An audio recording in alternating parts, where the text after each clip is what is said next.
I'm Sharon Bill. Welcome to my Music Theory Tuition series where I work with you step by step through the ABRSM Discovering Music Theory grades. I'll work through every single exercise and explain everything you need to know. You can access information about the books I have available to help you on my website. Go to sharonbill.com. For advert-free and longer lessons, you can become a patron at patreon.com/SharonBill. If you can give me a like, that would be super, and please do subscribe to my channel to stay updated. You can support this channel by buying me a coffee at buymeacoffee.com/SharonBill. As we move on to page 71 of the Grade 5 Discovering Music Theory workbook, we now move on to some new Italian terms. And so we have performance directions in Italian words just describing how we are to perform a particular section of music. And it's often in Italian because kind of that was the centre of learning where it was all going on as these things were kind of growing and becoming the norm, as it were. Later on in more modern music, perhaps from late Romantic onwards, you will find that composers use their own language more and more, but certainly up to the classical period and into the Romantic period it tends to be mostly Italian. Although that doesn't necessarily mean it's going to be utterly horrendous. Certainly for the English speaker there are often quite a lot of root words that give us the clue to the words, and actually that's true in French as well. Just the common word root for each of these languages is helpful actually. And so really there's nothing for it but to just revise these, and I do suggest that you perhaps kind of employ different revision techniques. You could group all of your grades 1, 2, 3, 4 and 5 words that have similar meanings together. So rather than grouping them alphabetically, just collate all of them together and colour code them in a way that makes sense to you. Or you could play all sorts of word games. There is a word game that you can play. If I just grab a piece of paper, where you kind of have to guess a word, and each time you get that word wrong you sort of have to draw a picture. So you keep guessing letters, so say E is a correct word and then F is not, so you'd have to sort of add a stick man or a Mr. Man or whatever it is until you guess the word. So I would be spelling that, and then ask your friend to play, and then you're also required to give the definition as well. So all sorts of ways of revising these, and of course the more bizarre you make the word association, the more thoroughly you will remember it as well. So a niente to nothing, and to me just that kind of looks like it, I don't know, it just kind of makes sense in a sense.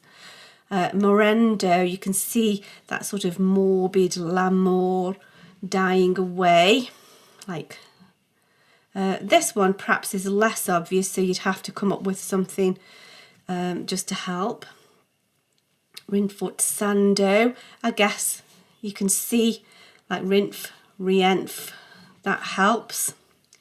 Smorzando isn't perhaps so obvious. Sotto Voce, I think that's the sort of thing it always makes me laugh, this does, in a kind of a black and white movie where he said to her, Sotto Voce, you have custard up your face, or I don't know, whatever. Just make it as bizarre as you can and you'll soon remember it. Under the voice, like a stage whisper.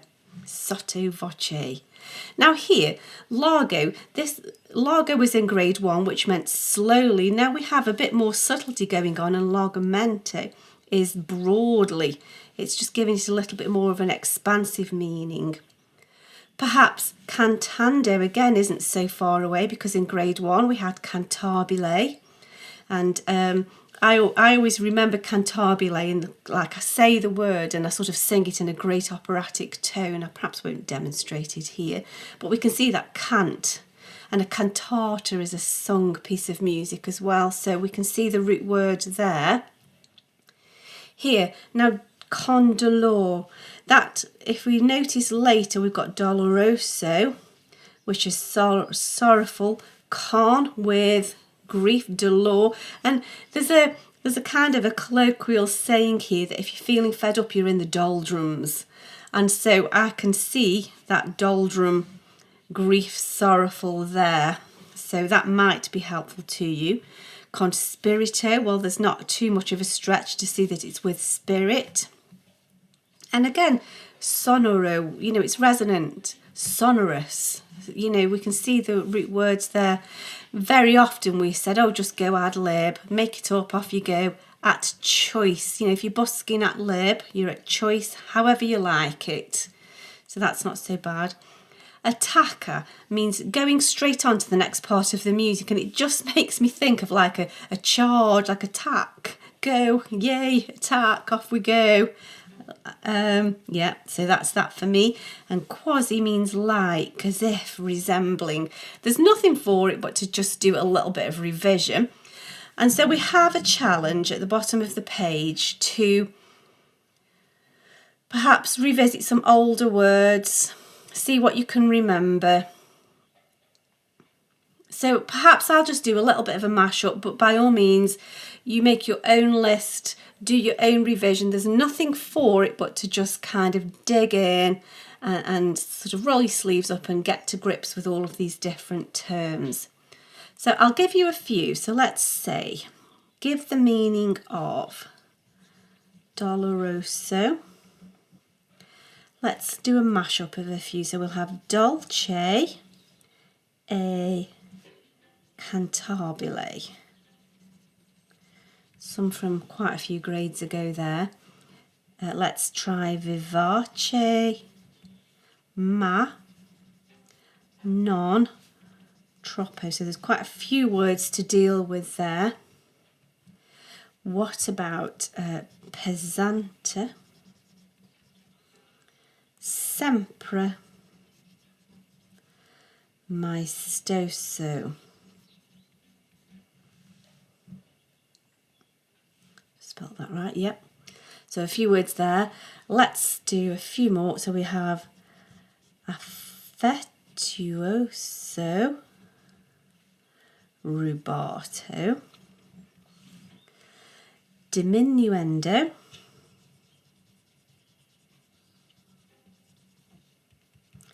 a niente. So if you can give those the meaning. Now I suggest don't go scurrying off. First of all, don't go scurrying off and look them up. First of all, just give them a go. Even if you've got no clue whatsoever and you just have a guess. As you dig deep into your thoughts and try and rack your brain and remember, you never know what you might just sort of recall to remembrance. And in the act of perhaps getting some bits wrong, you will learn more thoroughly than just by passively copying the answers to answer these. So be brave and just have a go and just try and give these their full definition, write in pencil, and then if something doesn't quite go to plan, you can just erase it and correct it, and you'll have learnt from your mistake. So let's go through these together. So doloroso is sorrowful, like my slang, sort of in the doldrums, you're a bit fed up and down with grief and sorrow. So dolce e cantabile. Now dolce means sweetly. And there's a few ways you can remember that. I always think it sounds like a sweet little dolly, but apparently also in Italy there are small little crunchy croissant type things that are really sweet and tasty, and they are called dolces apparently, so that might help. So dolce is sweetly, is and, so we still need to say and because that's that, and then cantabile, there's that cant to do with singing in a singing manner.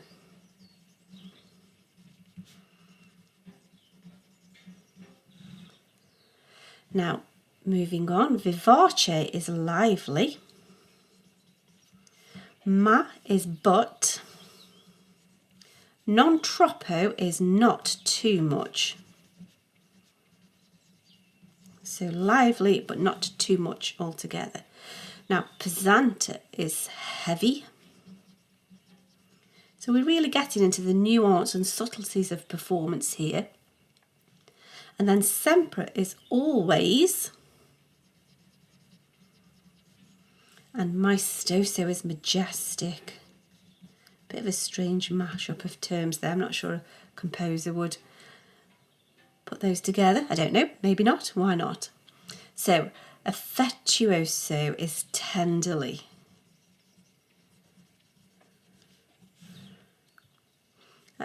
I'm not sure how that can be quite so easily remembered. I always think it's sort of like gushing affection or tender affection. And so the word is tender, but it sort of brings to mind that sort of affection word association. That may not help you, that just helps me. And then rubato is some freedom of time.